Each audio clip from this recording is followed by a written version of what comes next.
শুক্রবারে ঈদ হলে জুমার নামাজ আদায় করতে হবে কিনা শুনুন ডক্টর মিজানুর রহমান আজহারি। ভিডিওটি অবশ্যই সম্পূর্ণ দেখবেন। আচ্ছা, আরেকটা ভিন্ন বিষয়, এটা হয়তো অনেকের জানা নাই, কিন্তু একটু শেয়ার করার প্রয়োজন আমি মনে করছি।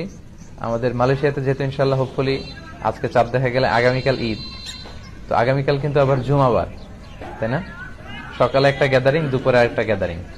তো বিষ্ণু ইসলাম বললেন লা ইয়াজতামিউ ঈদান ফি ইয়ামিন ওয়াহিদ, একদিনে দুই ঈদ হয় না, মানে একদিনে দুইটা গ্যাদারিং আমাদের জন্য কষ্ট হয়ে যাবে। এই জন্য বিষ্ণু ইসলাম বলেছেন জুমার দিনে যদি কখনো ঈদ হয় আর ঈদের নামাজে যদি কেউ অংশগ্রহণ করে, তখন জুমার নামাজটা তার জন্য আর ওয়াজিব থাকে না, ওটা সুন্নাহ হয়ে যায়। রুকসা দিয়েছেন, ফ্লেক্সিবিলিটি আছে আর কি। লেটস সে আগামীকাল সকাল 7টায়, এই 7টার সময় সকালে 8-10 হাজার মানুষ এখানে অ্যাসেম্বলি করবে, এটা কি অন্য কোনো দিন সম্ভব ছিল? ঈদের কারণে সব স্কেডিউল আটপিস করে সবাই এখানে জড়ো হবে। আবার ঠিক দুপুর 12টায় এই 10-15 হাজার লোক আবার একত্রিত হওয়াটা কিন্তু আসলেই অনেকের শিডিউলের সাথে কষ্টকর। এজন্য বিশ্বনবী এখানে ছাড় দিয়েছেন যে ঈদের সালাতে কেউ অংশগ্রহণ করলে ফামান আরাদা ইয়াতি ফালিয়াতি ওমান আরাদা ইয়াতাখাল্লাফ ফালিয়াতাখাল্লাফ।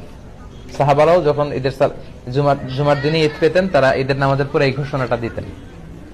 তবে জুমার সালাত যেহেতু অনেক গুরুত্বপূর্ণ একটা সালাত, ইবাদত, অনেক ভার্চু আছে এর মধ্যে, তো আমরা ইনশাআল্লাহ শরীক হব। তবে আপনাদের যদি কারো কোনো খুব জরুরি কাজ পড়ে যায়, এই